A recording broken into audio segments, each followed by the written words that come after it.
நாள் 49 கவன சிந்தனைகள். உங்கள் மனதின் வார்த்தைகளின் கவனம் அல்லது ஃபோக்கஸ் என்ன?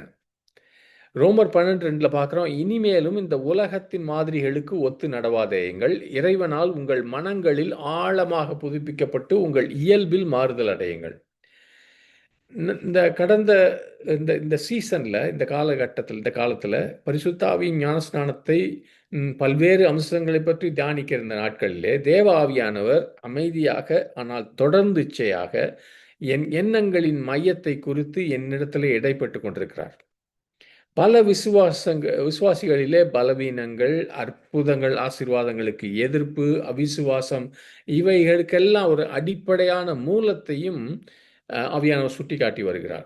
நம்மிலே பலர் ஒரு நிமிடம் தான் தேவன் ஒரு சாட்சி சொல்லுங்கன்னு சொன்னா, தேவன் செய்த நன்மையை பற்றி பகிர்ந்து கொள்ள வாய்ப்பு கிடைக்கும் போது கூட அந்த நிமிடத்தின் பெரும் பகுதியை பிரச்சனையை குறித்தோ, நோயை குறித்தோ, நம்முடைய போராட்டங்களை குறித்தோ விரிவாக விளக்குவதற்கும், ஒரு சிறு பகுதியை மட்டுமே தேவன் எப்படி தன்னுடைய வாக்குறுதியை நிறைவேற்றினார் என்பதற்கும் நம்ம செலவிடுகிறோம்.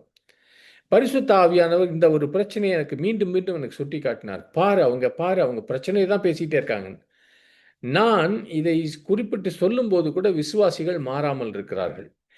எதிர்மறையான அறிக்கையில் தான் விசுவாசிகள் அதிக கவனம் செலுத்துவது போல இருக்கிறது. நான் சொல்லப் போகிற இந்த வசனம் பிலிப்பியர் 4:8 நமக்கு நன்றாக தெரியும். ஆனால் வெளியரங்கமாக சொன்னால் இந்த ஒரு கட்டளைக்கு கீழ்ப்படிய நமக்கு அக்கறையே இல்ல.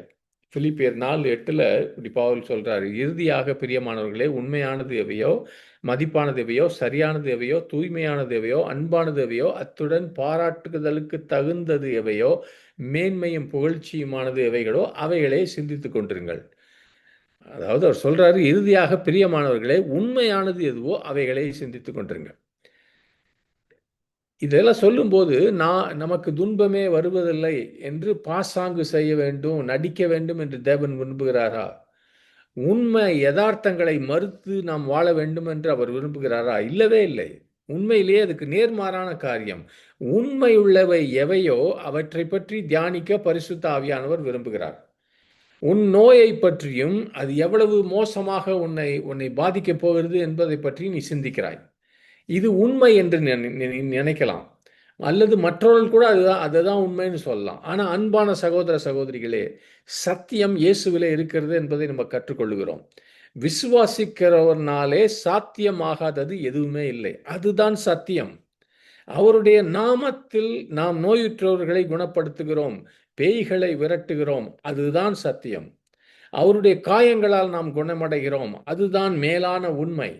இந்த மேலான உண்மையானது உன்னை உன் குறைவான உண்மைகளிலிருந்து விடுதலை செய்யும்.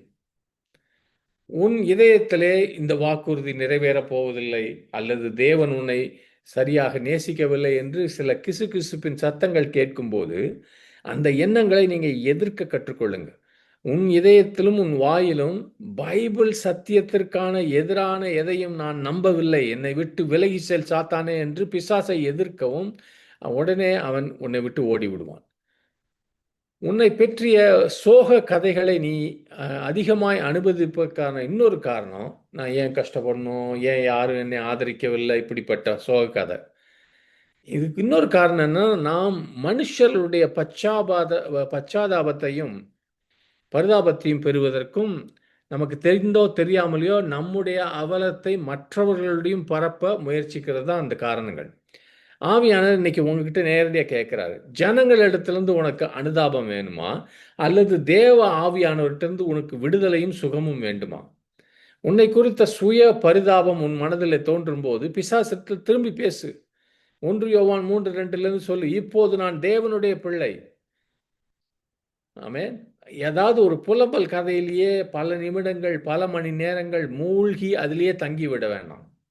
அப்படியே அந்த புலம்பல் கதையிலே உட்கார்ந்திருக்கும் போது, அது தேவன் மீதான உன்னுடைய நம்பிக்கையை திருடிவிடும், அதை அவநம்பிக்கையாய் மாற்றிவிடும். உனக்கு கிறிஸ்துவில் உள்ள சந்தோஷம், சமாதானத்தை திருடிவிடும். மூன்றாவதாக, வழக்கமாக எப்பொழுதும் பழக்க வழக்கமாக முறுமுறுக்கிற ஆட்கள், கிசுகிசுக்கிற அந்த இந்த வதந்திகளை பரப்புகிற புறங்கூறுகிறவர்கள், அல்லது சோர்வடைந்த மனநிலை கொண்டவர்கள், இவர்களுடைய சகவாசத்தை நீ தவிர்க்க வேண்டும். அப்படிப்பட்டவர்களுக்கெல்லாம் ஒரே ஒரு குறிக்கோள் மட்டுமே. அது உன்னையும் அவர்களுடைய கும்பலிலே ஒரு உறுப்பினர் ஆக்குவதற்காக தான் முயற்சி செய்றாங்க. அப்படிப்பட்டவர்களிடத்திலும் சரியாக நேர்முறையாக இருக்க கற்றுக்கொள். உன்னுடைய காதிலே நீ அவர்களுக்கு 1 நிமிடம் கொடுத்தால், அவர்கள் உன்னுடைய மனசிலே விரைவாக விஷத்தை செலுத்துவதிலே அவர்கள் நிபுணர்கள். அப்படி ஒரு எதிர்மறை விதை உனக்குள்ள இருந்தா, அதை உன் மனதிலிருந்து அகற்ற அதிக நேரம் எடுக்கும். உன் மனதுக்குள்ளே எதை அனுமதிக்கிறாய் என்பதை குறித்து நீ எப்பொழுதும் ஜாக்கிரதையாக இரு. ஆமென்.